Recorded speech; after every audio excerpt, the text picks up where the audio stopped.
Jared, you and I, we kind of got linked up when Ozzy Osbourne passed away. You posted on your Instagram story about it. I commented on it, and you were really kind enough to respond to me. Eventually, it led to us talking today. So, the first question I want to ask was actually a question I wanted to ask back then already. Did you ever get the opportunity to meet Ozzy? Because Bowling for Soup was on the same day as Sabbath in 2005 at the Download Ozfest crossover. Yeah, no, I did not get a chance to meet him. I mean, that was, gosh, isn't it crazy? That was 20 years ago. But yeah, that was a crazy day, and security was pretty bonkers. But Yeah. no, never got a chance to meet him, and I'm all right with that, to be honest. That we have a saying over here. I'm sure you guys have it there as well. It's called "Don't meet your heroes," and I actually am not a real believer in that. Most everybody that I've met that I look up to has been amazing. But at the Yeah. same time, I really like the fact that, Ozzy is really what got me into music. That, I stayed a fan throughout his life, and I held him up, as a big inspiration to me, and so. I still have that sort of like storybook. Like I still sort of almost, I guess, for lack of a better term, I feel like a kid when I think about him. Yeah. It's one of those things where I feel like, um, I still have that storybook vision of him. And whereas I think sometimes, where I've gotten to, it's great that I've gotten to know a lot of my heroes, Yeah. but you do sort of lose that a little bit. I mean, there's again, I my favorite singer in the world is Sebastian Bach from Skid Row, and I know him. But that's the thing, right? Is like, now it's like I could call him on the phone. You know what I mean? So like Yeah. you don't have that um you don't have that mystery, in a the longest answer of all time, I have not met Ozzy. I did not meet Ozzy. I want to find out. So, growing up with Ozzy in mind, you're talking about Sebastian Bach of Skid Row. What else were you listening to? Because I mean, obviously, when people think of Bowling for Soup, you guys have your punk sound, your pop punk sound, but then in songs like Punk Rock 101, you make the reference to Tommy and Gina. I can only Yeah. assume from Bon Jovi.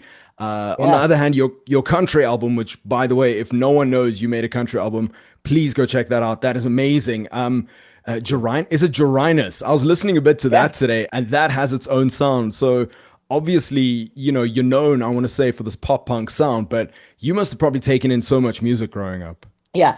My parents were very musical people. I mean, that they weren't musicians, but we listened to music all the time.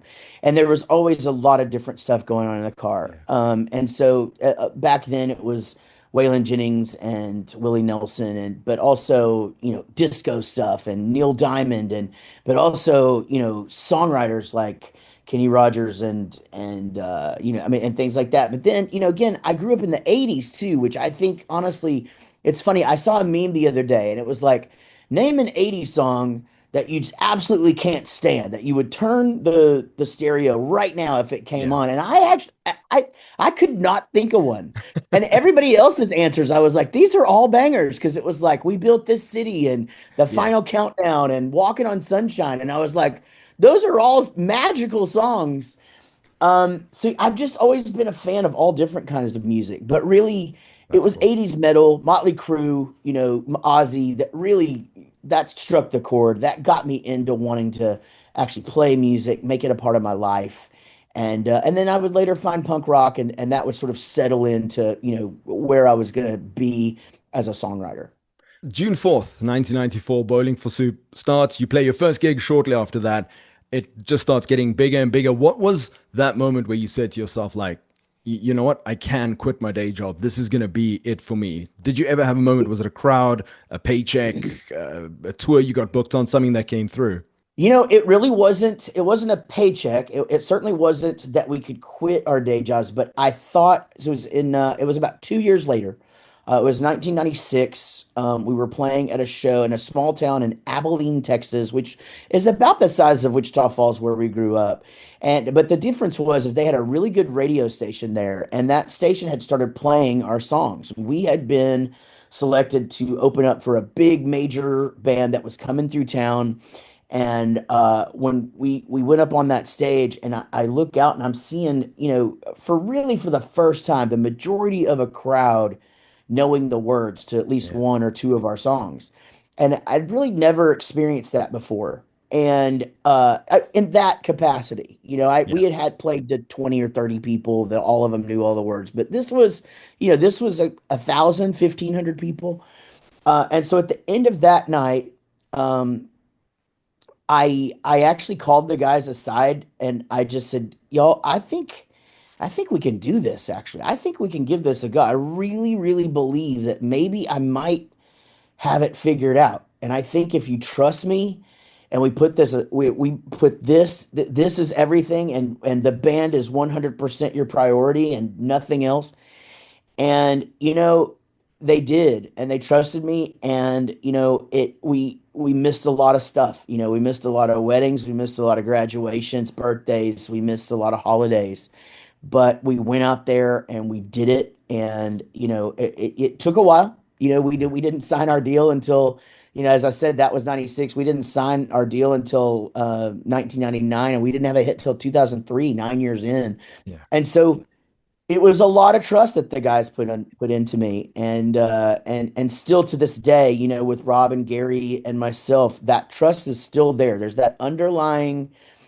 um I know that they have my back no matter what, and I know if I'm like, hey, I really think we should do this or we should go this direction, I know that they will follow my lead, and that's been super, super crucial to the whole thing. People might not know you guys have a lot of, I almost want to say, like unique milestones along your career. One of them being, I learned this honestly the other day because it's Blink and you miss it. You're in the Crossroads movie with Britney Yeah, Spears, which I think is awesome because you got this band, like this pop punk band, singing about all these like naughty things, and then you get put in this movie with like yeah, America's yeah, Princess at the time. But I want to talk about something that absolutely blew my co-host's mind the other day. He had no idea that not only did you voice a character on Phineas and Ferb, Danny, the singer of Love Handle, but the theme song. yeah, Now we can't unhear it, but I want to like it makes yeah. sense because Bowling for Soup, your sound, it pairs perfectly with this summer vacation and having a good time and adventures. But how does that work? Did someone just go like, "Dang, that band can really work for this"? Pick up the phone and call, or how did that get hooked up?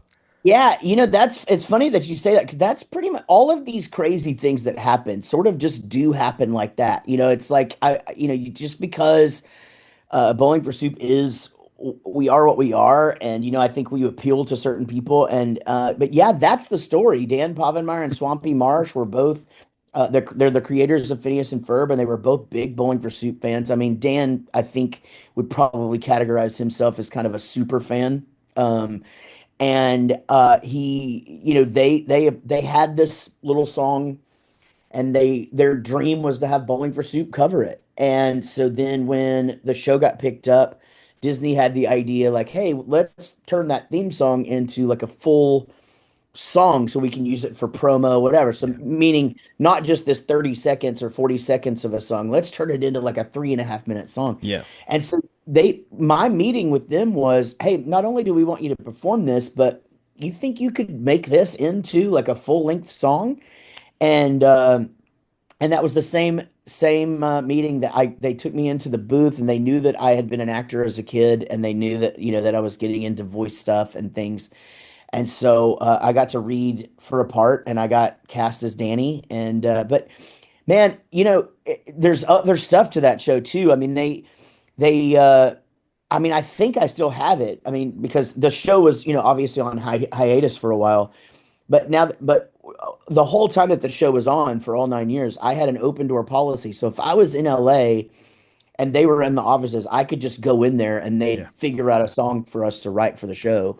And so I got to write, some things like Izzy's Got the Frizzies and Robot Riot and, a few other songs like that, which, still pop up on the show and just Yeah. make me smile because it's just such a cool thing to be a part of. I mean, that show, I think, will go down in history as one of the best. Absolutely.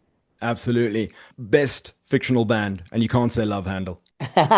Oh, best fictional band, and I can't say Love Handle would probably be, well, gosh, this is so hard because I would say the Monkees, but then that became a real band.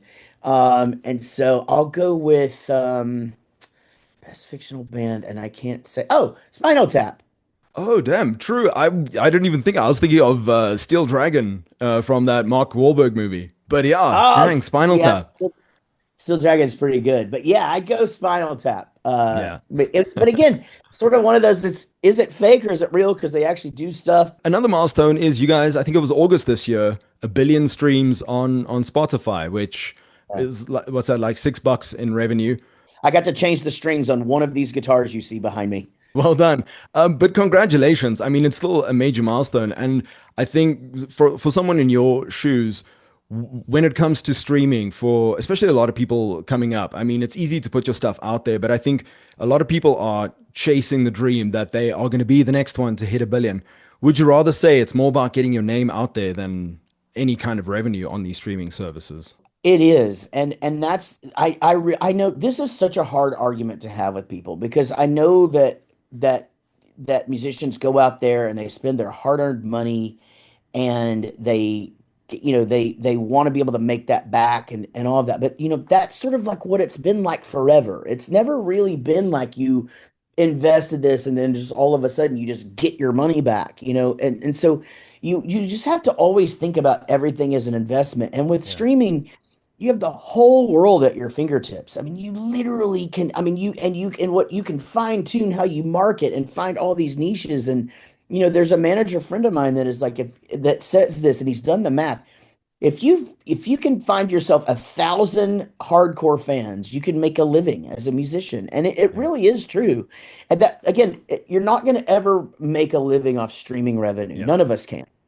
Um, but using streaming to your advantage and using that revenue that you can make to your advantage Yeah. is, is just that's a it's just a part of the way that it works Yeah. now. Um, again, I think it's important to note that, we sold millions of CDs and albums when we were on Jive Records, but we never saw a penny of that. We always owed more than what that we were bringing Yeah. in because that's how the record industry worked. So it's not like anything's changed. We started making money from music when streaming started, Yeah. and it's not a lot, but it's more than we made when we were on a label.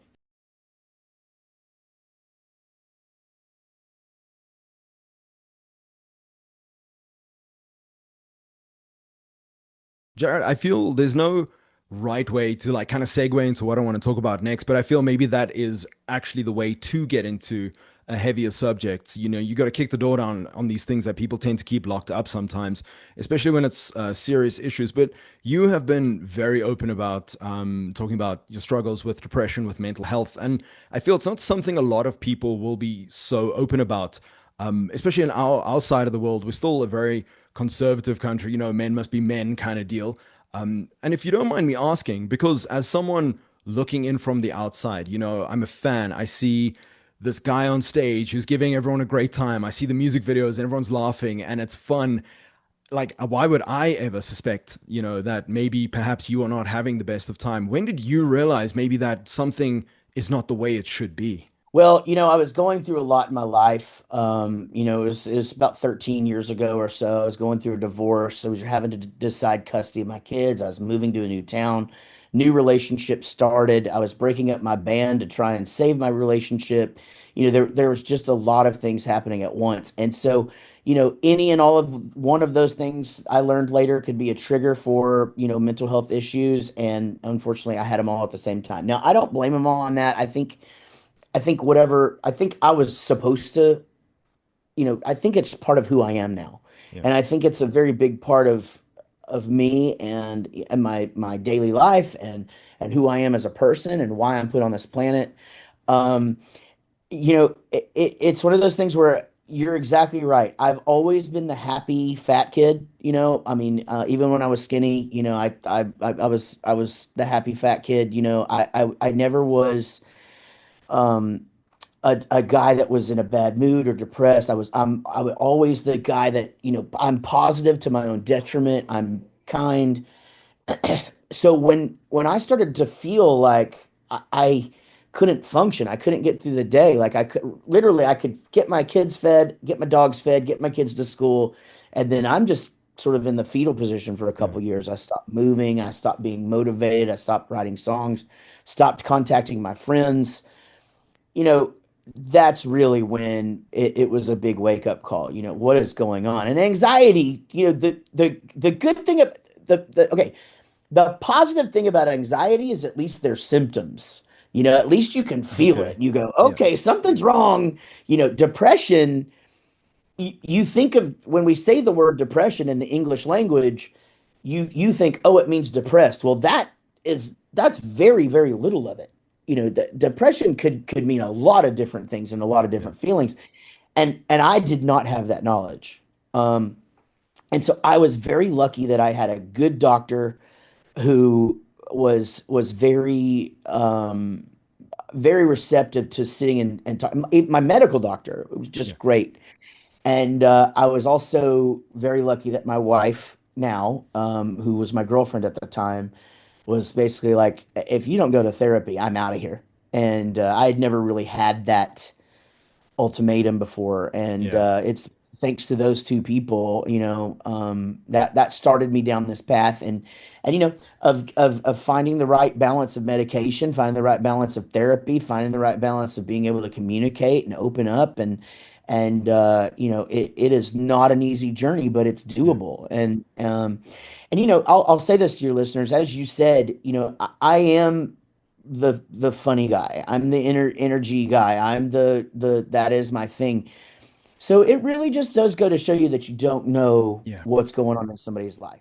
I think something really cool that you do, I mean, during your shows, you do take a bit of a break between all the chaos that's happening just to address the crowd and, just tell them, hey, it can be all right. Like, look after yourself.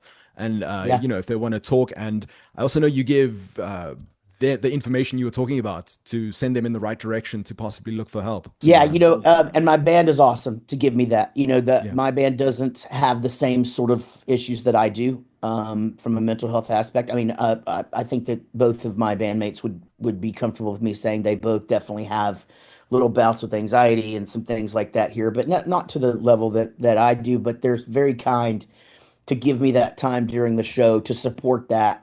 And it's one of those things. I hate to be the cliche guy, but if you can reach one person, I'll stop in front of 10, well, I just did it at Warp Tour. I'll stop in front of 80,000 people yeah, and talk to you about, just to let you know, even if you're the one person that I get to, that yeah, you're not alone, because that's worth it. It's worth 2 minutes of our time yeah, during a show for me to just say, hey, there's somebody out there that you think is having a great time right now, but inside they are really struggling. And when they leave here today, they're going to be their brain is going to be all over the place. They're not going to really know what to do with themselves.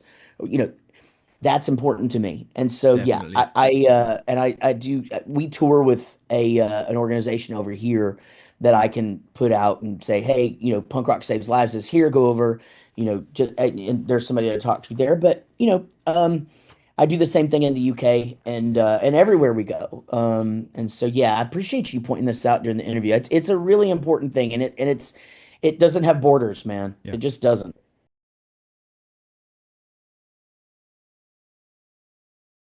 Do you have any pre-show rituals? No pre-show rituals. We tried that early on and it failed miserably. And so no, we all kind of just, right now, I mean, we all dress the same. So we all put on our blues, so to speak, and we have a little sip of whiskey about an hour before the show, and that's Yeah. that's about as pre-show ritual as we get. I've never been one for fashion or anything like that, but your hair is always on point. How? Like, what's My the wife secret? is my wife is my hairstylist, so that helps. You do a lot of genres and styles, so if you could pick any genre, any style, a collab with someone, who would it be? Gosh, it's so hard because I've done so many, and you know what? I think it's going to happen. I'm excited at the prospect of collaborating with Frank Turner. We're about to tour together, and he's a very close friend, but I am just such a fan of his music, and I think Yeah. the two of us could do something really, really great together. So, fingers crossed that that's the direction it goes. So I want to find out from you as a Texas-born man, do you Yeah. own one of the following stereotypical Texas items? Do you own a cowboy hat, Yes, cowboy boots, and bonus points if they have spurs, I have boots, but I do not have spurs. a big ass belt buckle, 100%. football paraphernalia somewhere in your house, My entire upper story of my house is Pittsburgh Steelers stuff. a bolo tie, Of course. And because I hear it on the country music, but do you yourself own a banjo? I do. You know what? It's downstairs, or I would show you. But I do actually have one. We just redecorated my house, and my wife thought it would look pretty hanging in the living room, and so it's downstairs now. I don't like the term guilty pleasure. I feel like if you like something and it's not hurting anyone, you should go for it. Like it all you want. So instead, Yeah. let me rephrase the question this way. What is a band or an artist you listen to that people might be like surprised to hear that you listen to? I think you would probably be surprised at how big of an Elton John fan I am. Like I Love am Elton like a John. massive Yeah. Elton John fan. I know every single song. I mean, like I not on piano because I'm no good at that, but I've seen him live a few times and but I am a massive Elton John fan. Who's the most famous person's number you have on your phone?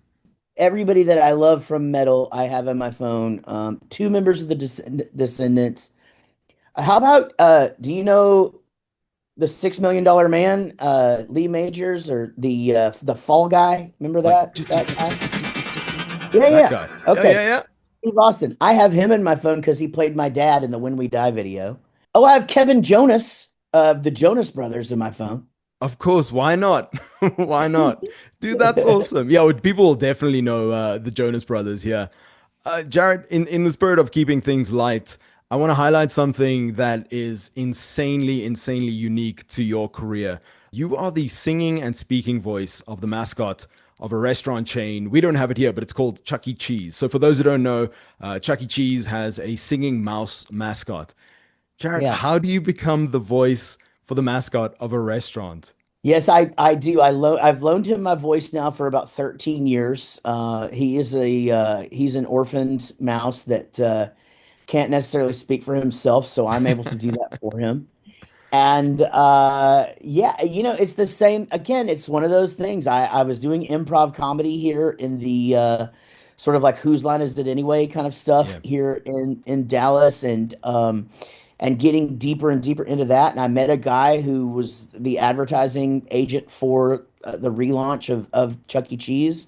And he just thought I would be great at it. And honestly, I walked into that job, and it's been such a great thing for me because I am such a huge fan. I've loved Chuck E. Cheese as a kid, and so to be able to help to bring him to life for kids all over the place, and I really the most special time was during the pandemic because we were putting out videos every 3 or 4 days and literally entertaining kids all over the world, and that was so special to me that but it was it was work, and I don't think that I really took the time to just kind of sit there and go and to really bask in what it was that we were doing. And so it's been a really special thing for me. Do you ever take time off? Because I mean, it's if you're not a mascot, it's touring, it's bowling for soup, it's acting here, it's music with this. It's dang, you're I doing a lot, am man. most of my friends tell me that I'm the hardest working person they know. Here's the thing.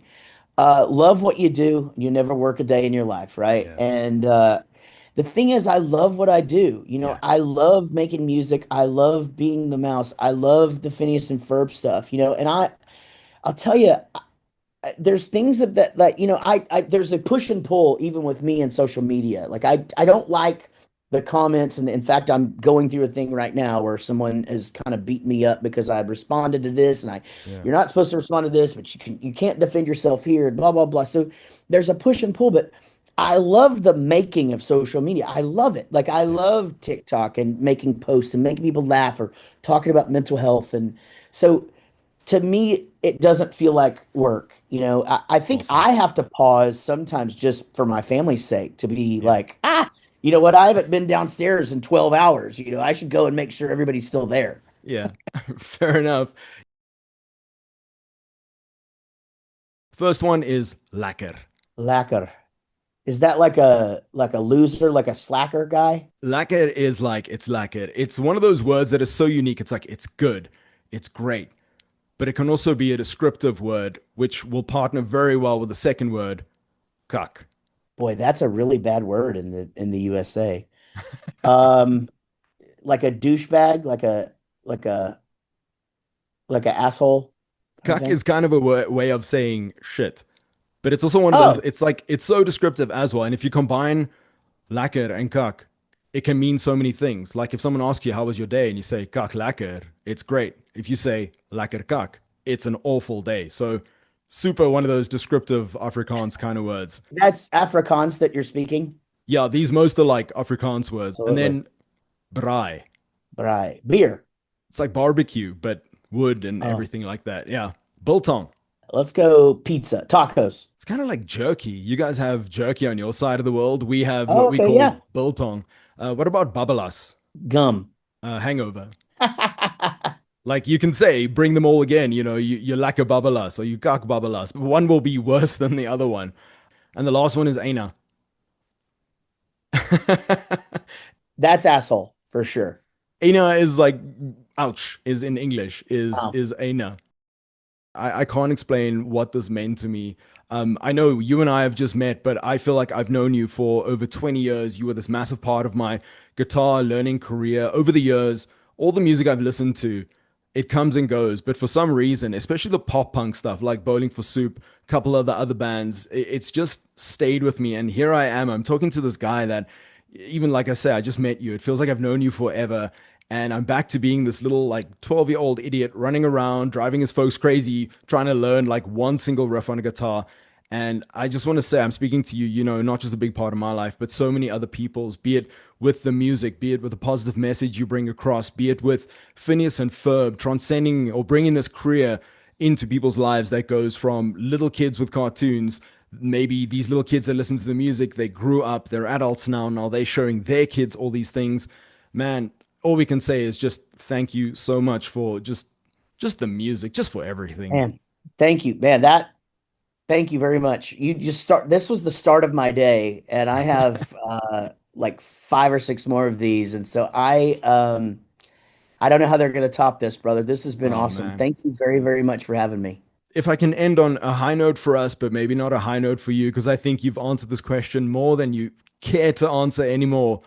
People want to know Namibia. Answer the Namibians.